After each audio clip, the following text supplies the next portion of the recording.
On this edition of 15 News, we visit with our friends at Stevenson Elementary as they celebrate Black History Month. We head over to Rossock to learn the best ways to recycle, and we learn what's going on at the library. Stay tuned for this and so much more on 15 News.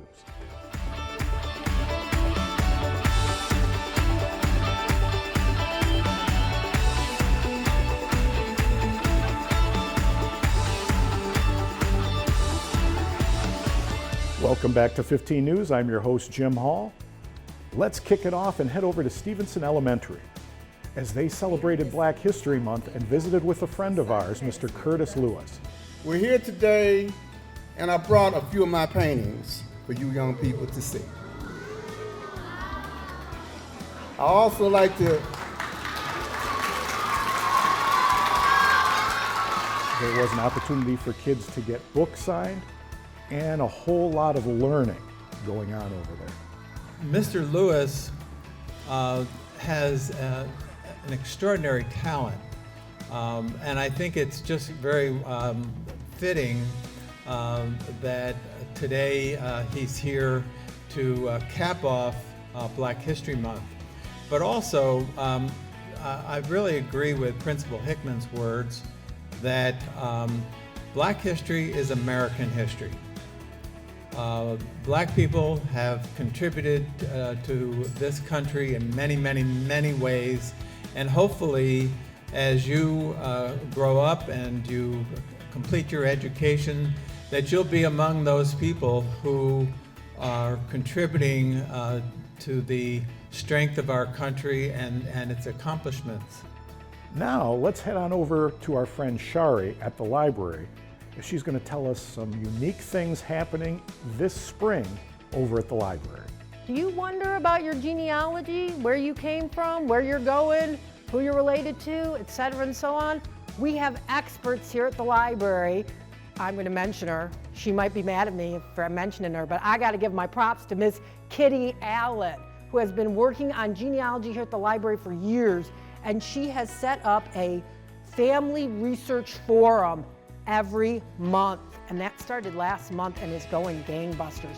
So do check all these events out, www.southfieldlibrary.org. Come pick up our newsletter. We have everything for every age. See you at the library. This is Shari signing off with the Library Lowdown. Hey guys, we see a lot of people talking about giving your pets fresh food or the commercials that are on TV promoting the benefits of it, and they're absolutely true and they're right. Dry food and dry food kibble is a complete and balanced diet, and it is great and it's ideal, but it essentially was invented for the convenience of us as pet owners because you toss it in the bowl and it's good to go and ready to go. But the way dogs and cats are set up, they really need a lot more moisture in their diet, and just like us, they can benefit from eating more fresh foods and less processed foods. So a great way to start the day for your dog or your cat is by using goat milk. Goat milk is raw in form and is packed with a lot of great essential probiotics and digestive enzymes and good bacteria to keep the gut healthy. What's great about goat milk, it's a universal milk that all mammals can thrive from, even ourselves. Another option is bone broth. You know, bone broth is very healthy. See a lot of health diets that are for humans definitely promote bone broth. This is not your typical broth that you'd find at the stores that are packed with sodium. It's actually the beneficial broth that's filled with a lot of collagen. The collagen is great just for overall skin and coat health, but also for digestive health. It actually helps fortify the small intestines, making digestion easier, and also sometimes even helping offset allergies. You can get a little bit deeper in something that's a lot easier too, is a topper like this one called Awesome Squash. There's another one that's a Power Green and an Omega Muscles. So actually solidified with bone broth to start.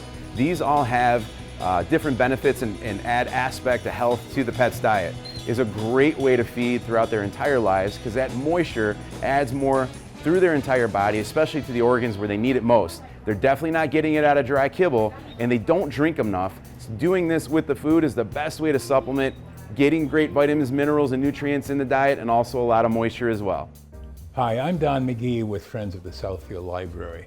We produce a monthly live music series called Jazz and Blues at the Library. Coming up April the 12th, we're featuring Woodford Station.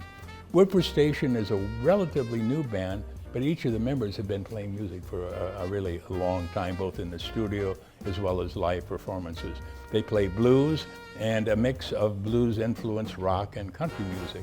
They describe their mix of cover songs as almost original. This concert is for you, a very special extra concert. And again, it's Woodford Station, April the 12th, 6:30 p.m., Southfield Library. You're going to enjoy this. It's free and good music.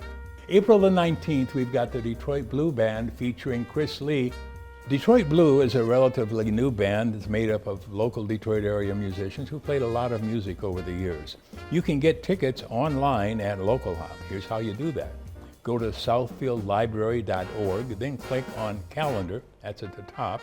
Click on the concert date, April 19th in this case, then click on Buy Tickets near the top, and that's it. But by the way, a few tickets are usually available at the door the night of the concert. So why don't you join us April 19th for Detroit Blue Band. Great music, and I'm sure you'll have a really great time. I hope to see you there.